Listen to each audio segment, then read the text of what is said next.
Hey everybody, it's Alex Jones from Jones Farms Coaching, and today you're tuned in for Coffee with Coach. And on today's episode, I'm going to be talking about two things that are very controversial in the United States of America. One being the NRA, the National Rifle Association, and the other being white supremacy. So before you turn off this video because you may feel triggered or something by the video, I want you to hear me out.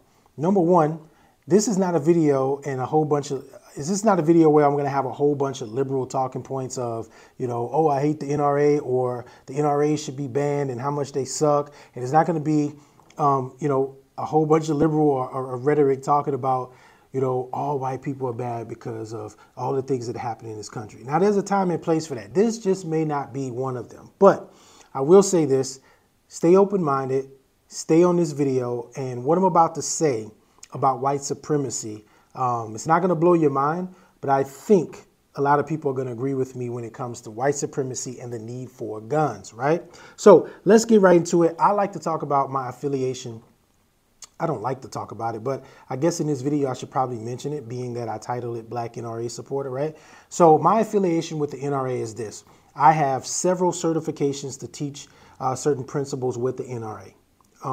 I am not a member of the NRA. I just choose not to be. I really don't want to be a member. It's not really my thing. But I do have certifications to teach from them, right?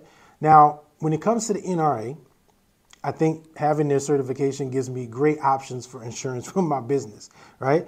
But despite what, people may feel about the NRA, I would like to highlight that based on what I view, my experience and the research that I've done for years and what I've already experienced now, is that the NRA has done an amazing job with gun safety and training education in the United States, period. Like, hands down, they've done an amazing job. So if we look at their core principles and their core mission, I think they've done a great job at that.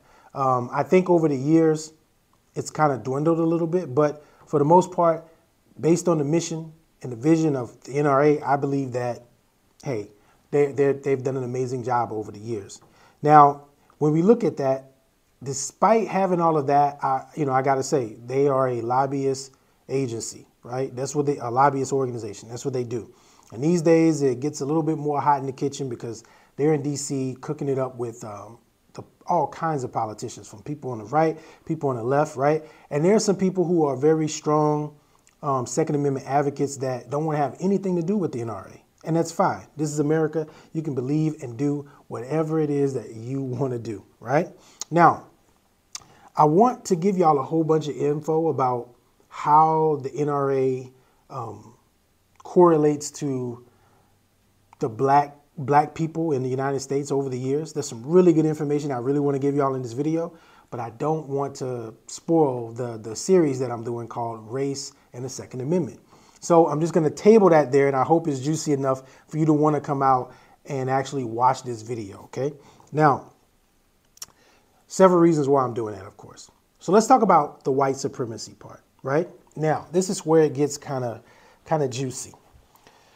I'm not going to sit up here and deny that there's not been any systemic things that has happened in certain parts of our society that it's been unfair. I'm not going to sit up here and deny that. And anyone that's sitting on the other side of this camera and they deny that, then, maybe we should have a conversation. But that's not necessarily what I'm here for, right? I'm here to talk about the need for guns and white supremacy. Now, here's what I'm talking about. There's a lot of people who are against guns. They're against the Second Amendment. They want people to take their rights away. Or they want people to not have rights to have guns for the most part. And it's sad to say that normally the people who push this rhetoric and this narrative are essentially American liberals, right? Now, I'm going to put this in terms of the American white liberal, okay? There are many black liberals and there's many white liberals, but I want to put this ball in the court of white liberals. Now, this is nothing against white liberal people, but I want to talk about something that's needs to be talked about on this level that has to do with white liberals, right? So all you've heard over the past few years is white supremacy, Black Lives Matter, blue lives, all this stuff that's centered around racism. And for me, my message to the people that don't want us to have guns or anybody to have guns, I think that the rhetoric that they're pushing, the kind of control and restrictions that they're pushing, a lot of times is very racist in nature, in my opinion. And here's why. If there is, and I'm only going to say if, I can sit up here and be, definite. Yes, there is white supremacy, blah, blah, blah, blah, blah. I could do that, but I'm not. But let's just say, if there is this white supremacy element, and I don't mean like systemic stuff like, in the criminal justice system and the health insurance. I ain't talking about that. I'm talking about if there is a white supremacist threat, meaning there are people who think that their race is superior and they will exterminate and kill anybody that's not of that race. I'm talking about those people, the extremists, right? Let's say that threat exists. Well, my need for a gun increases. So when it comes to the white liberal, if they're sitting here telling me every single day that there's this white boogeyman that's going to come in on that white horse, they're going to tie me to the back and they're going to drag me back into slavery, that to me is the number one reason why I need a gun, right? That is the number one reason why I believe I need a gun, is for that threat. That's one of many. But for that threat, I need a gun. Because how is it that you're going to tell me that there's this big bad boogeyman out there and you're saying I shouldn't have a way to protect myself, right? So when we get into that, we got to understand that's just one aspect of protection for black communities, right? That's just one aspect of it.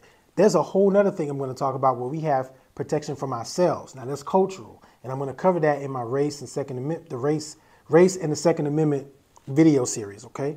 But I really need to kind of just let that sit with y'all about the whole white supremacy thing, right? If we're saying that the white supremacy guy, the white extremist guy, is going to come back and hurt me and, all this stuff. Every time I do like an event or something and I come across black people, and black people are happy to see me because they're like, damn, I don't really run into a lot of black firearms instructors, especially in this area in the Northwest, right? So it's funny because they're really happy to see me. And the first thing they say, someone, at least 2 or 3 out of 5 always ask me, so Alex, what do you feel about, with all this stuff that's going on, with all the racist stuff that's going on about carrying a gun? I'm like, look, to be honest with you, I would like to prepare for anything, right? And I'm not just having a gun just because I may feel that someone is going to do something racist, or that I'm afraid that all these white racist men are going to come and get me on a horseback and put me in a little, in a little cart and wheel me off into slavery, right? There's a full spectrum of me. Like, I'm balanced. Like, I'm not just carrying a gun because there's racist things happening in the world. That may be a reason for some other people, but for me, I'm a little more balanced. I know that if an extremist is going to come and get me, he's going to have to come with the same thing I got or more, because I'm not going out without a fight. That's my point of saying this. And the control and the restrictions and the rhetoric that they're putting out there is just making it more restrictive for black people. And this includes white people too. But it makes it more restrictive for black people, law-abiding, good folks, to carry a gun. This is the truth. When I look at it, and this might sound like we're beating a dead horse here, but when you look at gun control, right, the same argument is always going to come up. It's, well, gun control doesn't help anybody but the criminals. And for me, based on my professional experience and opinion and my personal experience and opinion, that is exactly true, right? So when we talk about white supremacy, whatever that may mean to people, because this could be a pretty broad term, right? Whatever that means to someone, if you believe that white supremacy is what you say it is or what you think it is, whether you're white or black, liberal or Republican, then that actually gives me more of a reason to want to carry a gun on a daily basis, me personally, right?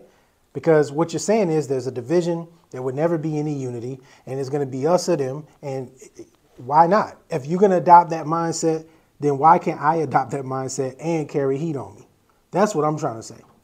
So I just wanted to talk about this a little bit in context, not much, but I wanted to kind of put this out there. Tell me what y'all think in the comments. Like, I actually check my comments now, especially since I got a new channel, but I especially check my comments and I do reply to them. Try to do all of them, but I do reply to them.